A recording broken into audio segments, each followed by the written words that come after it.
For our first speech, speaking from the visionary communication pathway, is Delisa West. Have you been wondering what Delisa West is all about? Delisa recently joined our club, invited by her sister, Anita. Today, Delisa will present Visionary Communication Project 1, the Icebreaker. The goal of this project is to present an introductory speech that lets the audience know a bit more about her. Delisa will tell us how she navigated through life so far, and will share some family history and reveal some inner thoughts along the way. She will take us on a journey through time and places and into the mind.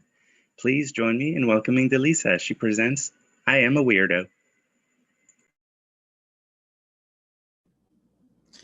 Thank you, fellow Toastmasters. I am a weirdo. I grew up on a family compound in the south end of Seattle. On this property, there were 3 homes. We lived in one home. My grandparents lived in another home. And across the driveway were my aunt and uncle and their family. This family compound included a lot of beautiful plantings. We had nut trees and fruit trees and a ginormous garden. And there were outbuildings. There was an outbuilding that was once a chicken coop and now was a playhouse. There was an outbuilding that was a sauna, suitable for a large family to take a steam bath at the same time, because my father, his parents, and his sister were all immigrants from Finland, and they spoke Swedish. There was also in the backyard a regulation size 2-lane bowling alley. That's right, it was the 1950s and bowling was super cool. My father was a builder. He was a cabinet maker, and one of his friends called him one day and said, "Hey, Bob, did you know they're tearing down a bowling alley on Aurora and you can buy 2 lanes for $25? Do you want them?" And of course, my dad said yes, and promptly got his friends to build a concrete slab, install the bowling lanes and the semi-automatic pin machines, and build a building around it. This bowling alley had a wet bar, of course, a bathroom, and racks for people who didn't bring their own bowling equipment with them, so you could borrow shoes or bowling balls. I'm a weirdo. Many of the things I've done in my life were unusual and odd. When I was in high school, I was voted most individualistic. I played the tuba in a marching band. There were 3 girls and 5 guys in the marching band tuba section at WSU. I was a charter boat skipper in Westport, Washington. We went fishing for tuna and salmon. At the time I was a skipper, there were 3 women and there were 300 boats, 3 women skippers and 300 boats. I've also been a bellhop, a limo driver, a cook on ships. I sailed to Alaska and back on a 30-foot sailboat. And I've lived on houseboats, in apartments, in houses.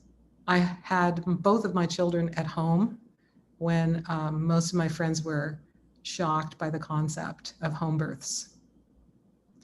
Then I decided I didn't want to be a weirdo. I thought I'd fit in. And so I was a wife, I was a mother, I was a salesperson, and eventually a manager. I wore the latest business clothing. I permed my hair and colored it. I drove a late model, light colored, 4-door car that was always clean because I drove clients around in it. And at a certain point when I was managing, my bosses called me into the office on a Friday afternoon at 4 o'clock. And if any of you have ever been fired from a job, that's pretty much the time I think they do it. Did I need to bring anything to the meeting? I said, "Oh no, just yourself." So I found myself no longer a manager, and they wanted me to announce it at the meeting, but not announce that I was fired.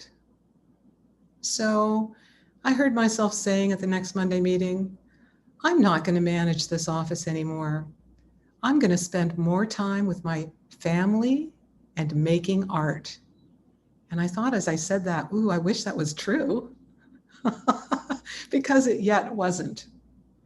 But what I did next was I signed up for an art class at Gage Academy of Art. It was a 2-week class and it was way above my abilities at the time. But the teacher said, "Oh, you should never stop drawing." When I showed her the fingertip that was a blister from rubbing so much on the charcoal and the paper, she said, "I've never had a student get a blister before." So that took me down the rabbit hole of studying art for 4 years at Gage Academy of Art. And now I consider myself an artist. I've recently finished transformational coach training and meditation teacher training. And so I'm an artist. I'm a meditation teacher. I'm a transformational coach. And I no longer consider myself a weirdo. I consider myself authentically who I am. And I believe that teaching these mindful exercises to my students and shining my light as an artistic, thoughtful person is what it's all about. Just be authentic and shine your light, and the world loves you.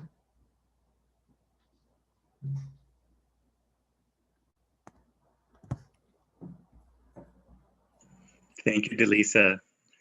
Timer, may we please have 1 minute to write our remarks to Delisa?